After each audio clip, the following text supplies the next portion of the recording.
Slow slow slow slow ఏం బాగా కూల్గా ఉండండి, కూల్గా ఉండండి సార్. తమ్ముడు కొంచెం ఎన్నికరా అమ్మా సార్, ఎన్నికరా ఇంకా కంపట్లేదు తమ్ముడు, ఎన్నికొచ్చామ్మా ఇంకెన్నికరా. నేను మాటల్లో క్వశ్చన్స్ తీసుకున్నా, ఎన్నికరా ఫ్రేమ్ లో మీరు వస్తున్నారు స్వామి, అదే ఆయన గొడవ. ఓకేనా సార్, మీరు చేయాల్సిన పని నాకు చేస్తున్నాను, నేను చేస్తున్నా. మా మీడియా మిత్రులందరికీ నమస్కారం. 2024లో ప్రజా కోర్టులో తీర్పు వచ్చింది. ఎన్డీఏకి ఎప్పుడు లేని విధంగా ఆంధ్ర రాష్ట్ర ప్రజలు తీర్పు ఇచ్చారు, ప్రభుత్వం ఏర్పడింది. ఇంకా కోర్టులోనే తీర్పు రావాల్సిన అవసరం ఉంది. గతంలో వైకాపా పార్టీ అధికారంలోకి వచ్చిన మొదటి 6 నెలల్లోనే నా పైన విశాఖపట్నం ఎడిషన్ లో దుష్ప్రచారం చేస్తూ ఒక ఆర్టికల్ రాయడం జరిగింది. దాంట్లో భాగంగా ప్రత్యేకంగా నేను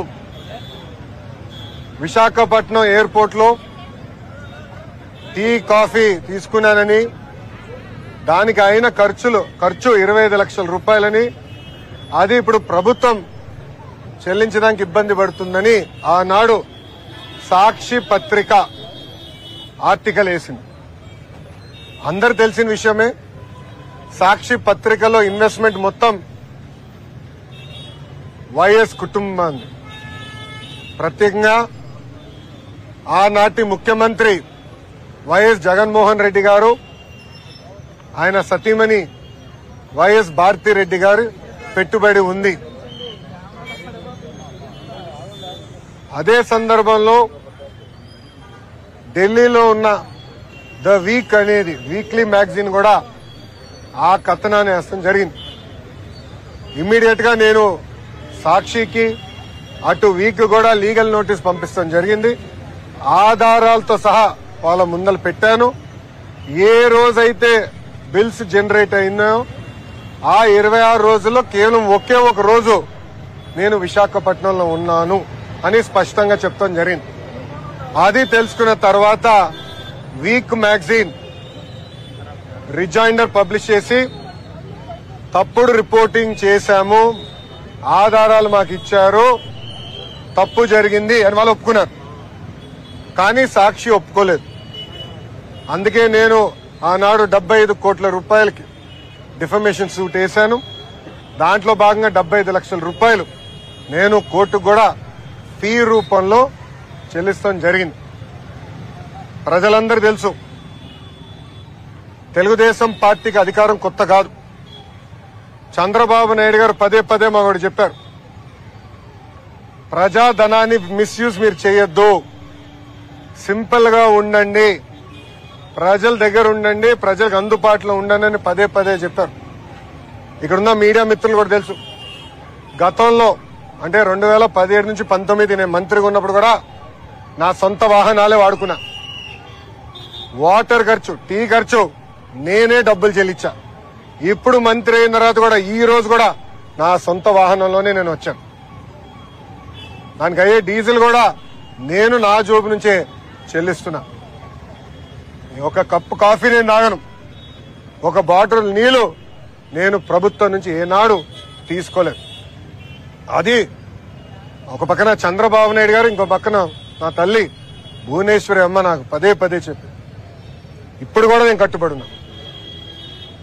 5 సంవత్సరాలైనా సిగ్గు లేకుండా ఇప్పుడు కూడా సాక్షి పత్రిక యజమాని తరఫున వచ్చిన లాయర్లు వాదిస్తాం. చాలా చాలా బాధాకరం. ఆర్టికల్లో చాలా క్లియర్ గా చిన్నబాబు చిరు తిండి 25 లక్షలండి అని రాశారు. లోపల ఆర్టికల్లో చాలా స్పష్టంగా నా పేరు 6-7 సార్లు ప్రస్తావించారు. దాంట్లో చాలా క్లియర్ గా నేను అక్కడ తిన్నానని, ఆ బిల్స్ ఆనాటి ముఖ్యమంత్రి చంద్రబాబు నాయుడు గారి అకౌంట్ లో నేను వేశానని కూడా వాళ్ళు చెప్తాం జరిగింది. మీడియా అనేది ఒక బాధ్యతగా ఉండాలి. ఒక ఆర్టికల్ వేసే ముందలా రీసెర్చ్ చేయాలి. అవసరమైతే ఆనాడు సాక్షి అడుగుండాల్సింది, మీ పైన కథనం వేయబోతున్నాం, మీ స్టాండ్ ఏంటని చాలా స్పష్టంగా నేను క్లియర్ చేసేవాడు. కానీ మీకు తెలిసిన విషయమే, సాక్షి అనేది ఒక బ్లూ మీడియా, అసత్యాలు రాష్ట్రం అనేది వాళ్ళ నైజం, కొత్త ఏం కాదు. గతంలో కూడా మీరు చూసారు, సొంత బాబాయిని జగనే లేపేసి నారాసుడ రక్త చరిత్ర అని ఒక హాఫ్ పేజ్ చంద్రబాబు నాయుడు గారు పైన లేకుండా కింద ఆయన ప్యాంట్ షర్ట్ వేసుకుని ఏమంటారు అది మన కత్తి పట్టుకుని ఒక ఫోటో కూడా వేస్తాం జరిగింది. దీనికి ఫుల్ స్టాప్ పెట్టాలి, విలువలు ఉండాలి అన్న ఆలోచనతోనే నేను డిఫమేషన్ సూట్ వేశాను. జగన్మోహన్ రెడ్డి లాగా నాకు ప్రజాధనం లూటీ చేస్తా రాదు. మనందరం చూసాం, 500 కోట్ల రూపాయలు ఖర్చు పెట్టి ఒక ముఖ్యమంత్రి ఉండేదానికి ఎలాంటి ప్యాలెస్ విశాఖపట్నంలో కట్టారు. అంతేకాకుండా అక్కడ ఎన్వైరన్మెంట్ కి ఇబ్బంది క్రియేట్ చేశారని కేంద్ర ప్రభుత్వం అదనంగా ఇంకో 200 కోట్ల రూపాయలు పెనాల్టీ వేసింది. అంటే 700 కోట్ల రూపాయలు ఒక్క వ్యక్తి బతికేదానికి ఖర్చు పెట్టారు. మనం చూసాం, సర్వే రాళ్ళ పైన కూడా ఆయన మొహం వేసుకునేదానికి సుమారుగా 500 కోట్ల రూపాయలు ఖర్చు పెడతాం, 900 కోట్ల రూపాయలు. ఇలా అడ్డగోలుగా సైకో ఫ్యాన్సీ అనండి, సొంతం కోసం అనండి, ప్రజాధనాన్ని ఆనాడు లూటీ చేశారు, ఖర్చు పెట్టారు. అది నాడు నేడు ఎప్పుడు తెలుగుదేశం పార్టీ చేయదు. ప్రజలకి మేము సమాధానం చెప్పాల్సిన బాధ్యత మా పైన ఉంటుంది. అందుకే ఒక క్రమశిక్షణ, ఒక పట్టుదలతో మేము ఆనాడు పనిచేశాం. అదే క్రమశిక్షణ, అదే పట్టుదలతో రాబోయే 5 సంవత్సరాలు కూడా మేము ప్రజల కోసం ఆర్నిసలు కష్టపడతాం, పని చేస్తామని ఈ సభాముఖంగా తెలుపుకుంటున్నాం. ఇప్పుడు మీడియా మిత్రులకి ఏమైనా ప్రశ్న ఉంటే దానికి సమాధానం చెప్పేదానికి నేను సిద్ధంగా ఉన్నా. ఎస్, నేను వచ్చిన విమానం నేను డబ్బులు కట్టింది. నేను ఇప్పుడు తిరుగుతున్న బండి సొంత డబ్బులు ఖర్చు పెట్టాను. పెట్రోల్ డీజిల్ అయ్యే ఖర్చు కూడా నేనే పెట్టాను. నిన్న రాత్రి నేను ఎక్కడ పడుకున్నా? తెలుగుదేశం పార్టీ ఆఫీసులో, సొంత బస్సులో, నా బస్సులో నేను కరెంటు బిల్లు కట్టుకుని నేను పడుకున్నా. గవర్నమెంట్ గెస్ట్ హౌస్ కూడా వెళ్ళా. హోటల్ మర్చిపో, 5 స్టార్ హోటల్ మర్చిపోదు, మాకు అలవాట్లేదు. అది జగన్మోహన్ రెడ్డి గారు. నేను 5 స్టార్ హోటల్లో కూడా లేదు, సొంత పార్టీ ఆఫీస్లో పడుకున్నా. అది నాకున్న చిత్తశుద్ధి.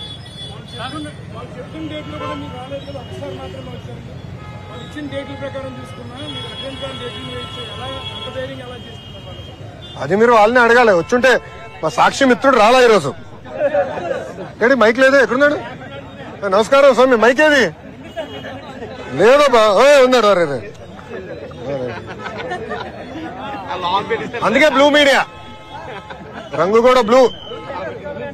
సో మన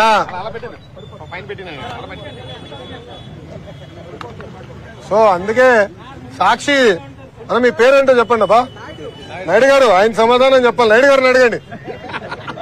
ఆ 26 రోజుల నుంచి ఆయన ప్రింట్ చేశాడు కదా, ఆ 26 రోజుల్లో ఒకే ఒక రోజు నేను విశాఖపట్నంలో ఉన్నా. సార్ చెప్పండి సార్. నాయుడు గారు అడగండి, నో ప్రాబ్లం.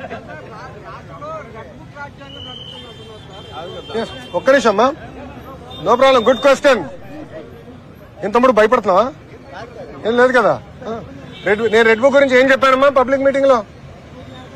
ఏ అధికారులైతే చట్టాన్ని ఉల్లంఘించి ప్రజల్ని, కార్యకర్తలు ఇబ్బంది పెట్టారో వాళ్ళని వదిలిపెట్టనన్నా. అంటే మీకు ఫండ్ చేసిన అధినేత పార్టీలో రాసలీలలు జరుగుతున్నాయి. నిన్న మొన్న అన్ని బయటకు వచ్చినాయి. అధికారులు కూడా ఇన్వాల్వ్ అయి ఉన్నారని పాపం మేడం గారు వచ్చి చెప్పారు. అవన్నీ ఎంక్వైరీ చేయాలి కదా. చట్టాలను ఉల్లంఘిస్తే ఎంక్వైరీ చేస్తా. అది నా రెడ్ బుక్ లో ఉంది. ఎందుకు భయపడుతున్నారు అందరూ? నాది రాజారెడ్డి రాజ్యాంగం కాదు స్వామి. నన్ను ఆపేదానికి మీ ఇన్వెస్టర్ జగన్మోహన్ రెడ్డి గారు ఆనాడు జియో 1 తీసుకొచ్చాడు. ఆ రోజే చెప్పా, మడిచి ఎక్కడ పెడతావు పెట్టుకోపో అని. అదే జగన్మోహన్ రెడ్డి గారు ఈ రోజు రాష్ట్రంలో ఎక్కడ తిరగాలి వెళ్తున్నారు. Z+ కేటగిరీ సెక్యూరిటీ ఇచ్చి మరి పంపిస్తున్నాం ఆయన్ని. ఇంకేం కావాలి ఆధారాలు నీకు? సార్ ఋషికొండ ప్యాలెస్ లోపల ఏముందో ఇంకా నేను చూడాల్సిన అవసరం ఉంది. అంత డబ్బులు ఎట్లా ఖర్చు అయిందో నాకు అర్థం అవట్లా.